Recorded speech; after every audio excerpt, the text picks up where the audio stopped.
This happens, we will be live. Hey, now we're live. Yay! Hello, everyone. I'm Heather Jean. It happened. I literally, yeah, I literally just said, as soon as this happens, we'll be live, and then it didn't go live, which is the first time that's ever happened. So that's really fun. Hello, everybody. Welcome, welcome, welcome, Sylvie. And I'm so happy that you're here because you are this week's featured podcast guest. And so now this is a great opportunity for people to kind of get to know you, and then they can jump on over either to Confidence to Cabaret for the podcast, wherever you get your podcast, just search it, or they can jump on over to the YouTube channel, Confidence to Cabaret, check on the vodcast playlist. My dog is running around. It's a whole thing. Welcome, Sylvie Doe. How are you? I'm great. I'm really good. Thank you, Heather, for having me on. This is my first time doing something like that. Okay, no, maybe my second time, but it's always cool to be live on YouTube because I've got a YouTube channel, and I'm really excited to be able to and be your feature host or podcast guest for this week. I hope everybody was able to catch it, and yeah, I'm just here to answer any question Heather has for me. I'm so excited. Okay, do you want to introduce yourself and tell us a little bit about you? Because if you haven't seen the podcast yet, then or the podcast on YouTube, then you won't really know what we're talking about. So do you want to just tell us a little bit about who is Sylvie, the cyclist? All right. Well, thank you. So who am I? Well, I'm a 51-year-old mom of 3. And I started my fitness journey not so long ago. Sometimes I feel like I'm just a newbie at it, considering how long people have been in the fitness area or cycling. I started about 20 years ago when I opened up my own spinning studio, and I was inspired to do that because I started mountain bike racing and adventure racing. And I'm like, well, we need a place to train. So I'm like, how about I open a studio? And so it just done from there. And then from my studio, I created or started a women's masters race team, which lasted 8 years. And then I started a women's cycling club, which still goes to this day. It's been 14 years. I've coached over 900 women, over 1,000, but I like to say 900. Women in cycling to help inspire and just build confidence on the bike. Because as you know, or maybe you've been one of those people who's been impacted by COVID and decided to get into cycling no matter where you are. I know here it was a huge influx of new cyclists, especially women on the bike. And so it gives me just great confidence to be that coach for women like that, especially in their older, I don't say older, I'm 50, but like, it seems like the average age of my club keeps moving along with my age, which is kind of funny. And also just being able to create an online platform for working out, which helps. Wonderful. Absolutely wonderful. And I think, okay, so I want to get into something that we didn't really talk about so much on the podcast. So it drives me crazy when people talk about for your age. That nothing makes me more angry. I know I shouldn't say that. Well, no, but it's such an important one because you are serving people that wouldn't have had the confidence to join, or maybe joined later than they wanted to because they didn't have that confidence. And you're providing that outlet. And I think that for your age thing is, for a lot of us, what holds us back. Yeah, I know. Yeah, go. No, I know what you mean, because I get a lot of questions this time of the year because our club doesn't start until May. So I get those inquiries like, am I old enough?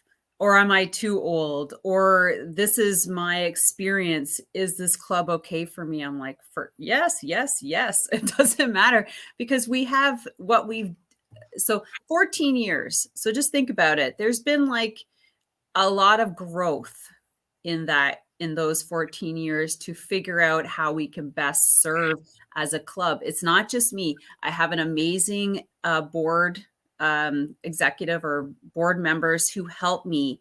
We together create, always try and make the club better and more inviting and inclusive for women. So we created, we have 5 different group rides to accommodate. I mean, we can't accommodate everybody. Those who fit in the middle have to decide, easy or hard. Get out and get on your bike, and that's all that matters. But we've done that, and we've added some milestones this year, which is really cool because, as you know, like if you go and you start something, everybody kind of has like a little thing in their head where I would like to achieve this. So now we've started adding those little achievement awards, because there's certain things in cycling like distance, climbing, or they want to make it to a certain location, especially here. So we've added that, and we just sort of we just sort of happened to start doing that last year, which is kind of funny because so people are like, oh yeah, I want to do that. As an example would be ride 100 kilometers in the summer. Nice. So some people, that's their goal. They've been riding for a while. They've done 60, 80K. Now they would really like to ride 100 kilometers. Oh, hold on. That's okay. Oh, it's like my mom. I know I have to call her later because I'm like, there's supposed to be a snowstorm tonight. So I'm like, you maybe should get down today. But anyways, Sylvie is in Ottawa, Canada. Yeah, it's raining right now, so it's like a skating rink. But now we're supposed to get like 20 centimeters of snow after. So anyway, but so those are little milestones. And even there's another one. There's a pretty popular lookout, which is high. It's like a kind of the top of the local mountain. And so that is a goal for a lot of people. So it's really empowering, helping women achieve those little milestones. Yeah, and achieving goals and celebrating that is so important. And if you've been around Confidence Recovery for a while, I'm always talking about celebrate, celebrate, celebrate. Like, even if it didn't go how you wanted, like let's say that you're trying to get to the top of that hill and you don't make it the first time, right? People are going to go, oh, failed. It's like, no, you didn't, because you have to celebrate that you got out there and you tried. Right? And you got a certain way. And now that gives you kind of a milestone to say, okay, now we can try and push it a little bit further and try and get it's all about the getting up the hill, not the being at the top. And like everybody talks about that. Yeah, it's like getting the picture, right? Yeah. But it's like people will always say, oh yeah, I understand, it's the journey, not the destination, and there's all the beautiful posters and all of that. But if you are not living that, if you are not celebrating getting out there and trying, if you're not celebrating what you did do, or that you even showed up, then you're not going to feel that confidence, because you're not getting the momentum around that. And it's so important. And especially for, not only, but especially for women of a certain age, whatever the age is, right? I don't care if that age is 22, but there's that bit where it's like, I don't, like, I had real issues with age when I was younger, because I was very successful very early on. Oh, okay. And I had a lot of people reporting into me that were kind of going, oh yeah, what's this 20-something-year-old girl trying to tell us, and so I had a lot of problems the opposite way, where because it was for your age again. And so I just don't subscribe to it all. And I think at any point, and you make this point actually in the podcast around, like, I can't join your cycling club, or I can't do exercise because I'm not fit enough. I know. I do that in the aerial world all the time. People say, I'd love to do pole dancing. I'd love to. I'm by far the oldest person in my studio, but they say, I'd love to do that, but I'm not strong enough. Guess what? That's how you get there. Yeah, you got to start somewhere, right? And another thing about women, we totally underestimate our strength and our ability to do things. I mean, we do have anybody who's just like, no, we have an innate ability to stop ourselves from doing stuff, But we also have a great strength inside us to go way beyond what we think we're capable of. And I love seeing that. And, just go back with the club is we set, we're going to set up certain times of the season where we're going to, okay, this is the ride for this. And if that's your goal, join this ride. So it's not just a one-off, like if you don't get it that time, you have to wait for next year. But we're gonna have a little like a badge for it, and I think that's really motivating for a lot of people. But I also, in my fitness, and really enjoy working with women over 40, just because I was a mom at 40, 41, and I know how I, my 40s weren't very far behind me, and I totally remember every year of being a mom, kids, fitness, so I've been there, and I enjoy helping women work through that. Yeah. Mm-hmm. Yeah, and I think there are lots of things that go on in our own mind. There's kind of fear of judgment by others. There's our own judgment. There's the whole thing of like what if I get left behind, if you're talking about a running club or a cycling Mm-hmm. club, or anything like that. There's the competitiveness of, I want to be able to do what they're doing, but I don't want to put in the work. I'm always like that. I'm always like, I want to do that, but I don't want to do the years of The training. work, yeah. Can I just poof? Can you just put me in the Olympics now, and we'll just see what happens? But Yeah. I think it's so there are lots of things that are so much about what's going on in our head. And I know for me right now, because I haven't been following my aerial practice for a little while now. I took some time out because I was just kind of adding injury on top of injury, and Mm. so I just cleared it all. That's not the only reason why I did that, but I needed the time out. And I've Mhm. had that time out now, but now my ego is going, but if you go back, you're going to be back so far from where you were, right? And so there's all that self-talk. I couldn't care less what everybody else is doing or how that's going to look to everybody else. But I do have that whole kind of thing about comparing me to me, and I think Mhm. Oh. not only women in their 40s, but that's your target or your ideal kind of audience is, um, working with women in their 40s. It's really an interesting thing because we kind of go, oh, but I'm comparing me to when I was in my 30s, or I'm comparing me when I did this in my 20s. Yeah. you know Yeah. I I used to do gymnastics, and in my head I can still do all that, but Oh, I I no I way. can totally relate. I was just thinking about something, yeah, mountain biking. So I used to be a really good, aggressive mountain biker. So last year, just to just a little story about that. Last year I went, and so I'm like, okay, I'm gonna get out on my mountain bike like once a month and just do some technical stuff. And here, so that's me now. So I'm like, oh, I remember back when I was 20 and I could just kill these trails, right? So it's just like that cabaret story I shared with you in the podcast. So I go to these trails, and they're rocky, and they're intermediate to advanced. And I'm like, yeah. And I was like, my first attempt was like just to get up into the trail. I was just like, whoa, okay, Sylvie, you got to take a little step backwards, because you are not 20, you're not 30 anymore. And and like, you have to be careful. Yeah. Like just drop the ego on the floor and go in there, because it was very, very clear to me that I was not on the same playing field as I was back when I used to race. Mountain biking, road cycling, different story.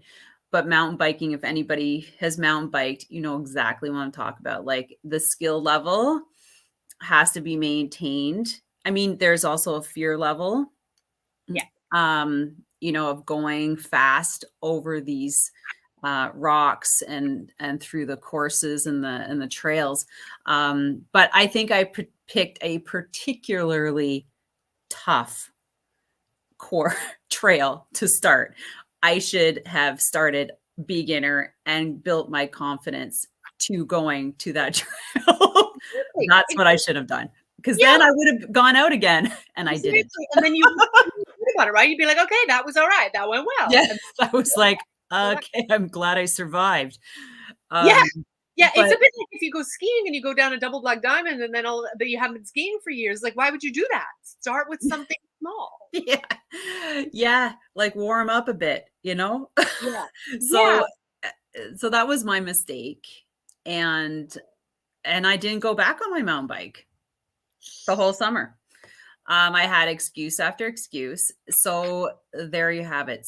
Don't, like, no matter if you're like me or, you know, like Heather is saying, if you haven't done something in like a long time, long enough that it's not habitual anymore, go back to the beginning and build it up to where you want to be.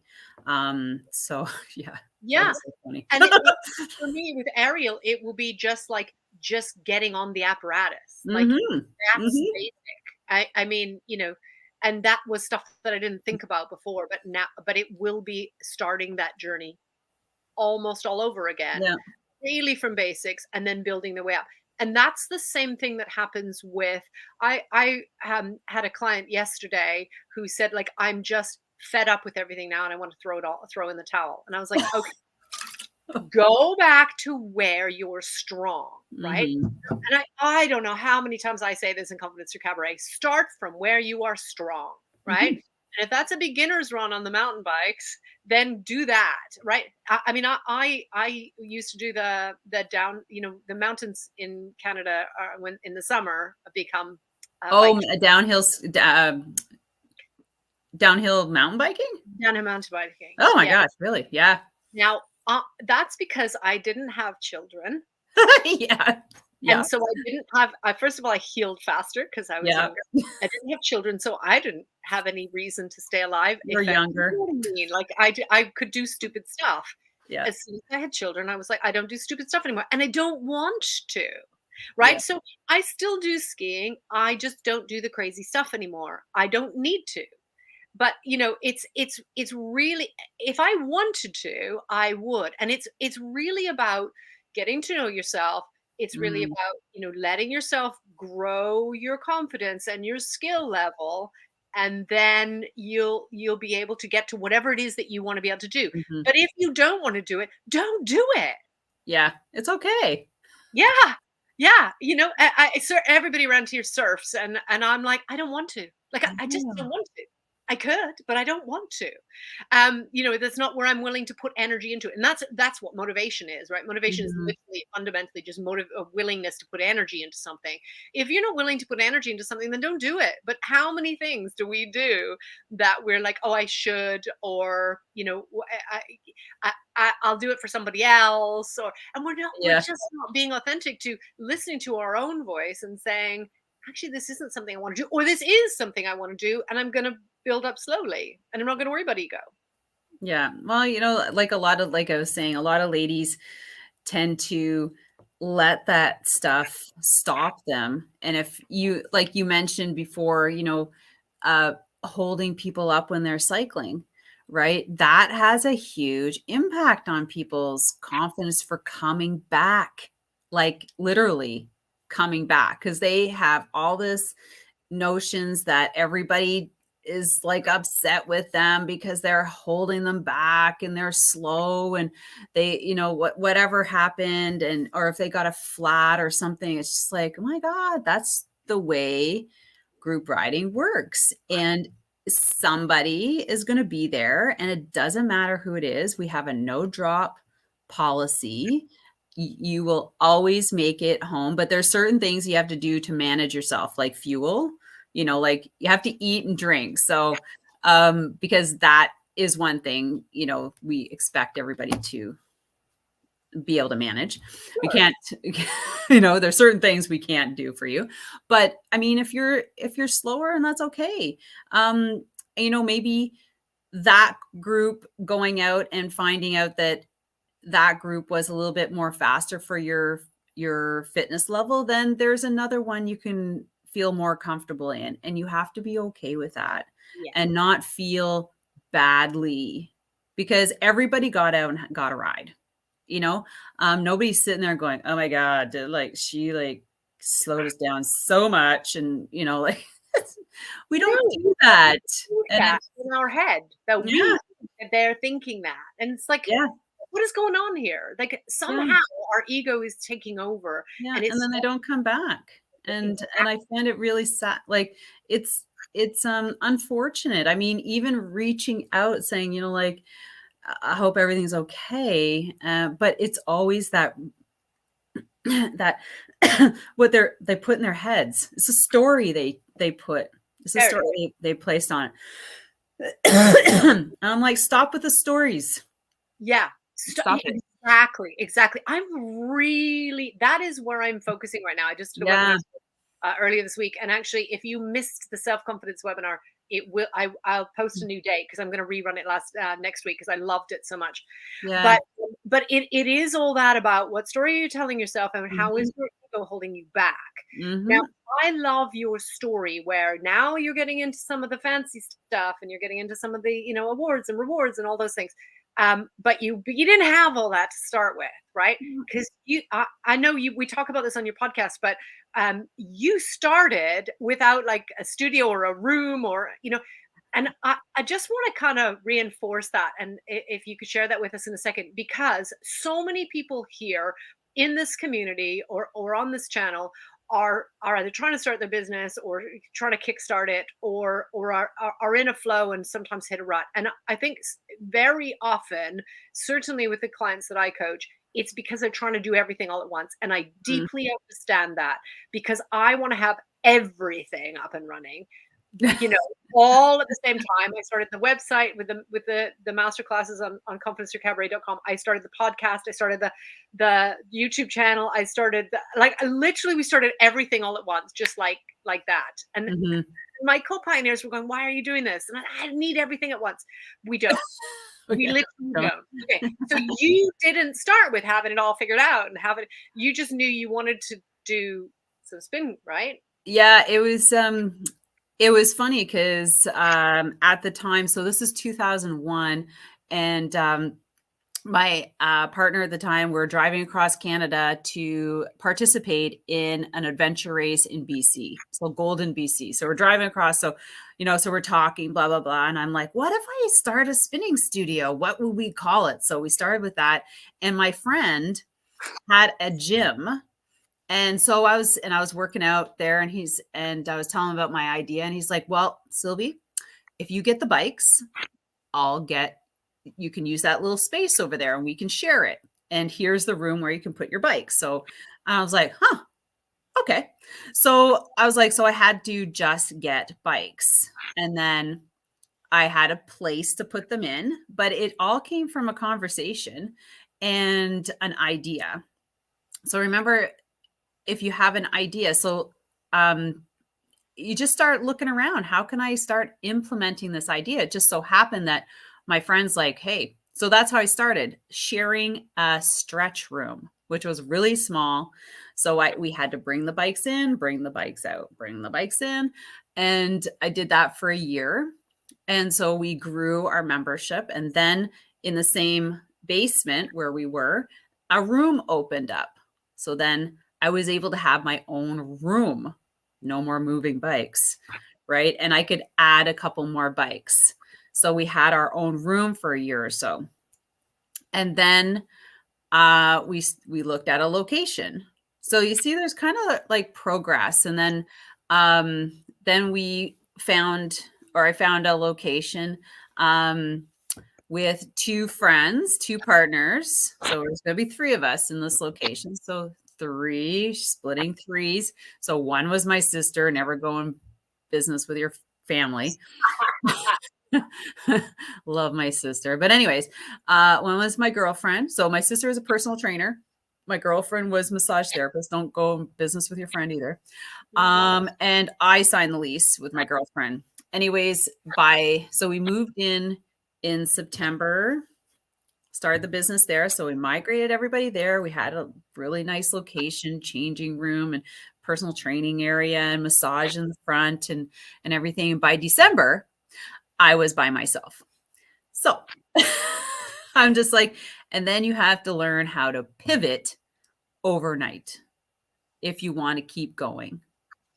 And that's like a whole other topic. But the thing is that you don't have to figure out everything. Like this was 2001, right? I was lucky I had a website, no social media. It was all word of mouth. There was one email master, this email that went out to all the athletes. You got on it. It was like 10,000 people. I advertised there. A lot of people advertised there. And that's all I had. Word of mouth, email list, posters, and made it work. Made it work for 5 years until decided it was either like close or expand. Went through like a tough economical season. We had a big bus strike, so nobody came in. It was like ridiculous. Like people just didn't come in. And so that kind of made my decision. I'm like, okay. I was just about to, like expand and look for another place or take over more of the building. And this kind of made my decision. So it's okay. I got married and had more kids. So, so it's just like, you can't cry over, like say, you can't cry over spilt milk. You just gotta keep going. You gotta figure out, okay, what can I do? What can I do? Like, what can I do now? And so yeah. Yeah. And I think that Mhm. that confidence to pivot is so important. And Oh, it wasn't confidence. It was like a need. I just signed a 5-year lease. My dad's like, close it up. I'm like, forget it. I got clients. Yeah. At me, Yeah, and you got bills. Mhm. Yeah. But I think it's that, like, for a lot of people when they're hearing like, oh, you moved the bikes in and out for a year, and then you got your own space, and all of this is taking so long, but I want it next week. Mm. And I think I it don't doesn't think work that way. no. And you know what? What if you got it all next? Like, it's impossible to have it all. Like, you're always thinking like, yeah, but if you look like, okay, what's my 6-month plan? Maybe you could have it all in 6 months or a year, if you have a good plan. I'm Yeah. telling myself that, Sylvie, you need to put together your plan this year for Yeah. growth. Yeah. Mhm. And a lot of people think, well, we're in mid-February, so I kind of missed the boat because I was supposed to do that in December or January. It's not. It doesn't matter. It's not. No. You can still make your plan for the year. Start now.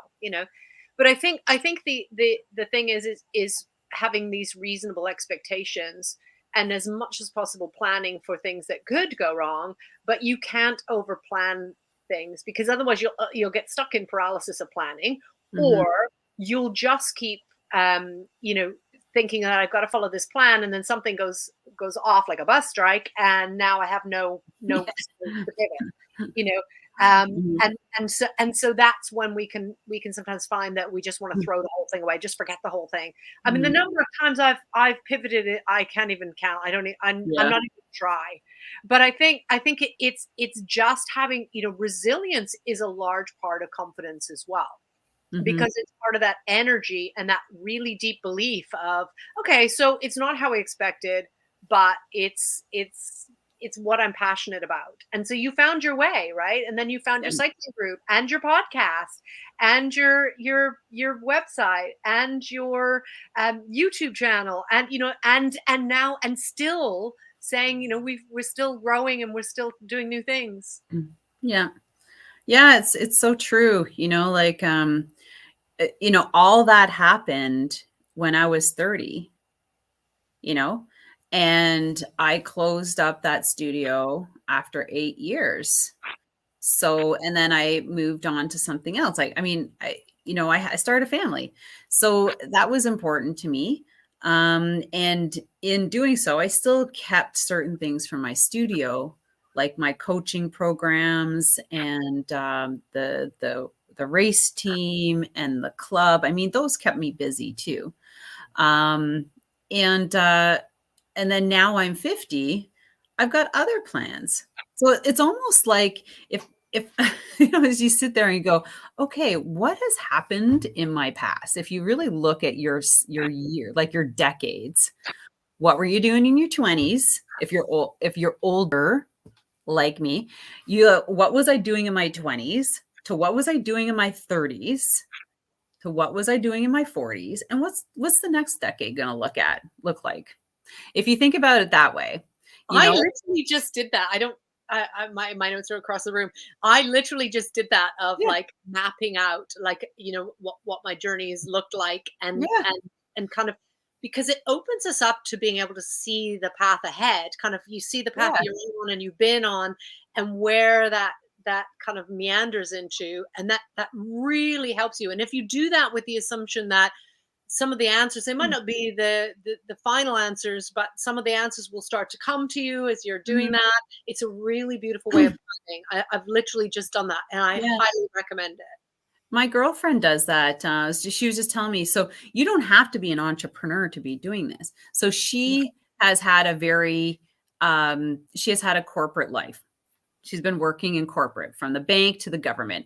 And so every year she's like, okay, Sylvie, this is what I do. I sit down and I plan where I want to go professionally. So, I mean, that could be you, right? Like you're either sitting in a position now, you just started, it's entry level, it's admin, but you are in there. And I'm hoping you're searching around to see where you can grow in the business or in the industry, or maybe you don't want to stay where you are, but you're staying there to gain experience so you can make the next move to something else. Mhm. It's always good to be thinking like, where do you want to be? Like I know where I want to be at 60, and that's retired. So my 50s are the grinding years, working hard right now. Like my husband and I talk about this, and then like letting go of, and then pulling in certain things we want to do as a retired couple at 60. Right. Now think about it. What do you like? What's your retirement look like? And people are like, what, retired? Yeah. What are you going to do with your money? How do you want to enjoy life? Not working, I hope, or at least not working in somewhere, that you're hate. you know, Yeah. makes making money is not a bad thing. No. People like poo poo on like, uh, why do you need more money? I go, well, if I have more money, I can do more things and I can help more people. So, and then I don't have to, struggle. I mean, so think about that. Like, where do you want yourself to go? Like, where do you aspire to be in, 2, 5, 10 years? Yeah. Um, that's pretty powerful when you kind of sit down and, and look at that. And I don't think I did that in my 40s, but I'm certainly doing it in my 50s because it's Yeah. kind of like the pinnacle years.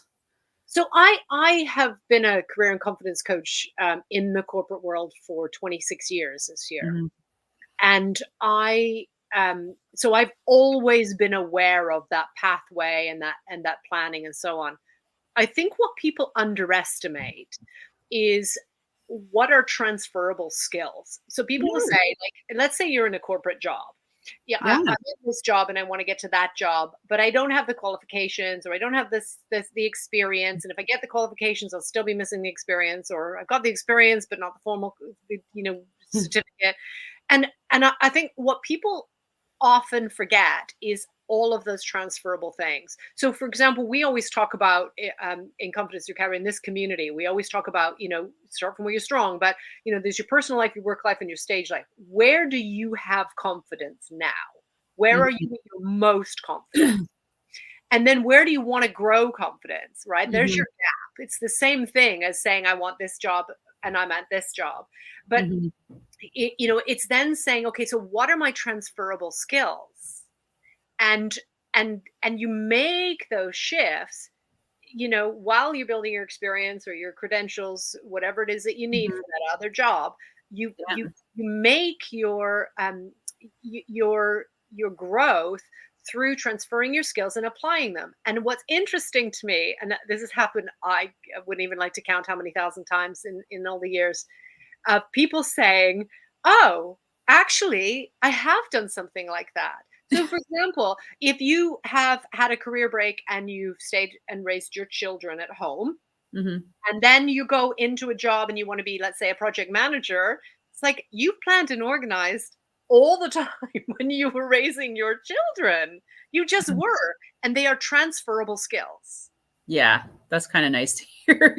Because a lot of Yeah. people are like, "Yeah, well, I've spent 10 years at home." I go, "Yeah, but what have you been doing with those 10 years?" Because I'm sure that maybe at some point in time, you've been the volunteer coordinator for something or other, like, been involved in something at school, or if you haven't, these are great opportunities to do things that are really obscure that you probably wouldn't do, especially if you're staying at home.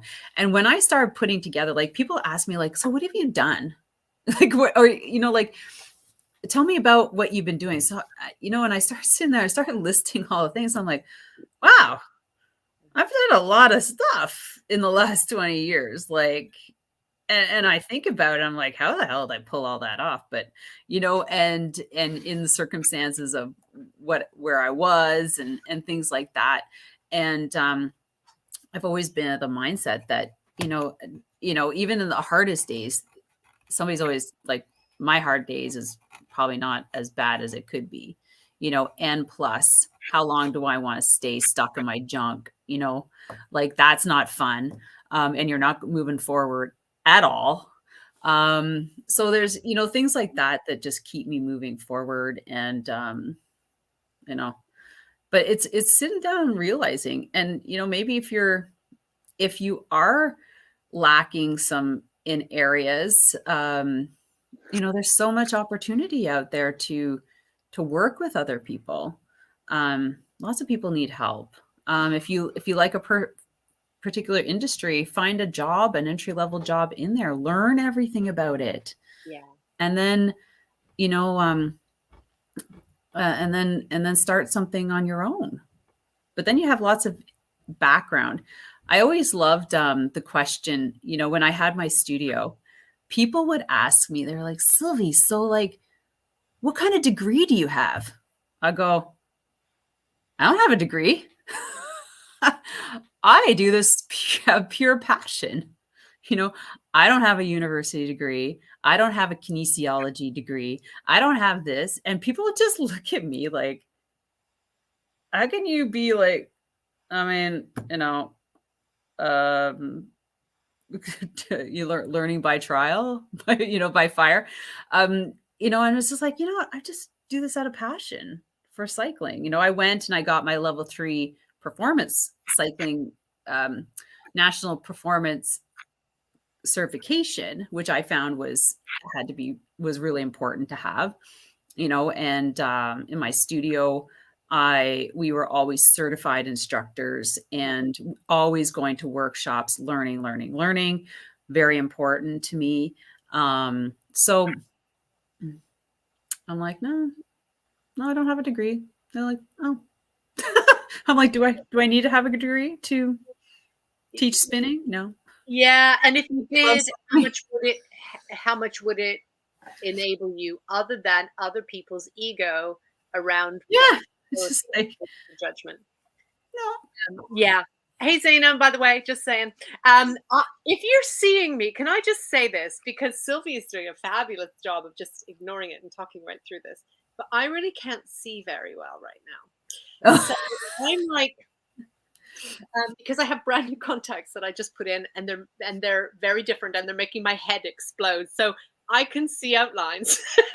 Oh, no, that is so I frustrating. did explain this to Sylvie before we started, and she's just carrying on as if nothing's going on. But I'm like Mr. Magoo. I'm like, Yes. I'm so holding down the fort for you, Heather. It's okay. we appreciate it. but I thought I'd better acknowledge it, and especially now that I know Zaina's here. Hey, Zaina. Because I'm like, okay, all right. So I'm not just squinting because I'm glaring at you. Yeah. Like, really? Okay, if you have not seen this week's Confidence Through Cabaret podcast featuring a fabulous Sylvie, then do check it out. Anywhere you get your podcast, you'll find it on Confidence Through Cabaret. Search there, or on YouTube if you prefer a video. We are on video. Check out the Confidence Through Cabaret YouTube channel, and it is under the vodcast playlist. My video editor hates that I use the word vodcast, but it makes me so happy. There's a podcast and there's a video podcast. It's a podcast. Yeah. Yeah, I like that actually because, I have actually a vodcast playlist, but it's more for family stuff. I'm like, I saw people doing that. I'm like, what is that? Oh, I like it. Yes. So you can check us out on video.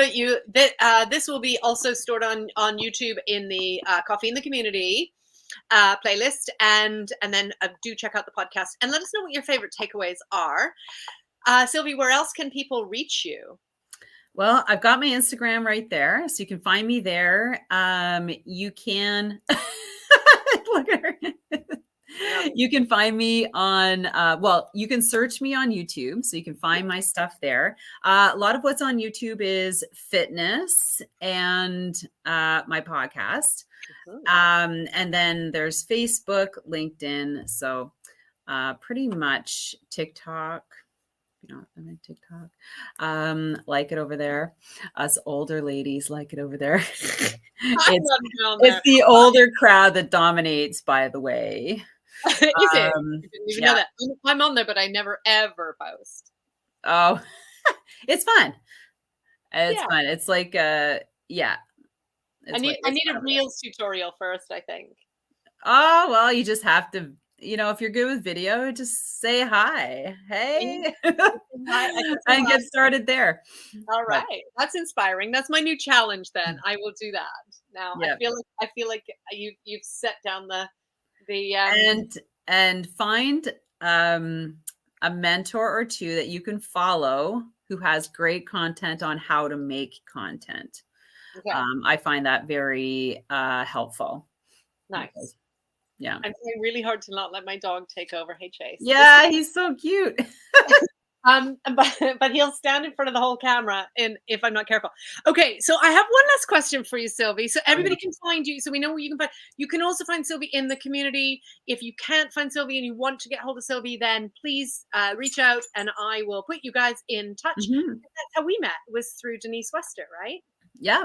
So Denise, a friend of mine. Yeah, we met in a masterclass group, and she was on my podcast because she's a cyclist, and then she hooked me up with Heather, who had her on her podcast, and then we're just like all this like little incestuous group now. I love collaboration. So get involved if you want to join in the collaboration. If you want to get in touch with Sylvie and you can't find Sylvie for some reason, then I will put you in touch. I have one last question though, which is, what is your stage name? Oh, I think it was Phoenix. I do like that. Yeah. Phoenix. You're just going with Phoenix. Just Phoenix. Rising through the ashes. Rising Phoenix. I love that. Rising from the flames. I love that. The bird. And if you've listened or watched the podcast or podcast, you will know that we had quite a discussion about it, which is why I was asking, because I just wanted to test. It is very important to me that we all have stage names, because we get to be that fierce, powerful, unapologetic space taker-upper, message sharer without any kind of, volume control if you don't want to. You get to be that persona, and that is important, that you get to express that. It's part of our confidence. Yeah, it's our second personality. It is. And I love that you were listening to music while you were cycling, and then you heard the song. I know that. I was just like, wow, that's That's not, there's no such thing as coincidences. No, I know. I just like, that is really kind of funny. And then the next song came on. I'm like, oh my gosh. There it is. Power ballads all the That's way. right. Sylvie, thank you so much for coming on here and sharing a little bit more of your story and a little bit more of, like, we could get into some of the stuff that we talked about on the podcast, and we could go a bit further, and also to let people get to know you. So then that'll drive them to go and check out the podcast or the podcast. Well, thank you very much, Heather. It's been a real pleasure being here and sharing my story with your guests. And like you said, you could reach out to me Instagram or Facebook Messenger. I respond. I wouldn't say quick, but I do respond. Yeah, I do respond. Okay, hold on. I'm just gonna. Oh my goodness, I'm trying to read the messages. Oh, they're messages. Hey. Yeah, messages. If I have questions. Sylvie, it's me, Dennis Smith. Did you friend request me? Dennis Smith? Don't know. Let's just move on from that. I don't know. That seems like a whole other conversation going on in the stream. But anyway, it was so great to have you. I mean, anything can happen. The dog's been in this. Anything can happen on here, right? Thank you so much. We are perfectly imperfect. It's all good. It's all fun and games, and that's part of the journey of life, which is what we started talking about. So thank you again for being here. You're welcome. Keep on. I'm so glad. This is fun. I just want to remind everybody watching that, as always, you just really take a moment and feel your power. And we always end with a saying, which is not just, kind of a little mantra. It really means something. And that is that this is your body, and you get to feel good, and you get to be unapologetic about it. And you get to accept yourself where you are right now. And it's your world, and you get to choose your passions and follow them. And it's your stage. Take up space and own it. Yes. Thank you, Sylvie. Thank you, everyone. Bye. Bye.